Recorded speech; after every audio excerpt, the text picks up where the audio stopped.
In this quick tip video, we're going to take a look at the options available for project navigation within Cadasio. By default, when you view a Cadasio project, you get the standard navigation bar at the bottom of the screen. This is ideal if you just want a quick and simple way to navigate your project.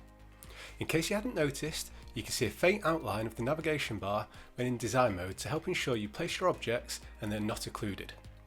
And I can preview this whilst in the designer by pressing V. When you use the controls, you'll go in a linear fashion through your steps. So step 1, 2, 3 and so on. And they follow the order shown in the steps manager. Now the first tip I'm going to give you is that you can set what the next and previous steps are by editing a step's settings. So if I hover over a step and look at its settings and go to navigation, you can see I can choose which is its previous step and which is its next step. I can even make it so it doesn't have a next step. This can be really useful if you're just sharing a subset of your project steps.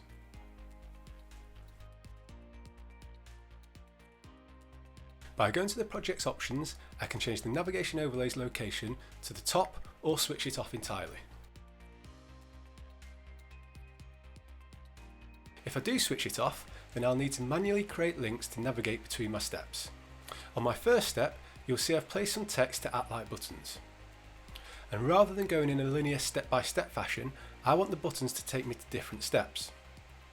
So this first piece of text, that says C model in 3D, I want to link it to my step called 3D labels, which is actually my very last step. Now this is really easy to do. With the toolbox item selected, I can go to General on my property bar and click Link. From here, I can go to On Click. I can now start to specify a link I want to add to this Toolbox 2D object. I want to link it to a step. I want the step to be in the current project, and the step that I want to link it to is called 3D Labels. I just click Add. If I'm happy with that, I can close the Links dialog box, and there you have it, a link's been added. Now let's just do the same with the second button that I've got. So I choose the element, I go to General, click Link, on click, I'm going to choose Step, make sure I'm in my current project, and the step I'm going to link to is going to be called Internal. And I'm going to click Add and then Close. Now since I've made changes to this step, I'm going to want to update it to ensure they're saved. So I'm just going to click Update, and now I may want to see what these links do and how they behave. Now I can't do that whilst I'm in design mode. So as I showed you before, if you press V, that goes into view mode, and this is how you can preview how it will look when your end users are viewing it. And this is the only time that links become available. So if I press V, you'll notice because I switched it off, the navigation overlay at the bottom has disappeared.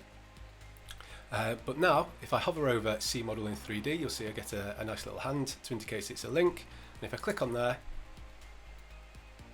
it takes me to this step. Now of course you may need to add some useful features like a back or a home button for your end user. So you'll see in the top left hand corner I've got one here, and they work in exactly the same way. It's just an image that I've placed on, and then I've put a link to my very first step. It's worth knowing that Cadasio does have a library of navigation images that you may find useful. Finally, it's not just Toolbox 2D items that can be linked.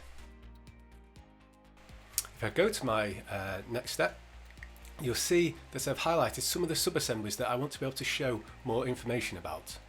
And I've actually added a link on all these components in exactly the same way. And this gives me a real nice presentation of the product. So the end user can click on, in this case, the engine, and it takes me to that step. I can go back, click on the front suspension, and it takes me to another step. Great, so hopefully this has given you some ideas on how you can present your product, assembly and service guides in a more interactive manner and not just in a linear fashion. Don't forget to find and follow us on social media, and don't hesitate to get in touch if you've got any questions.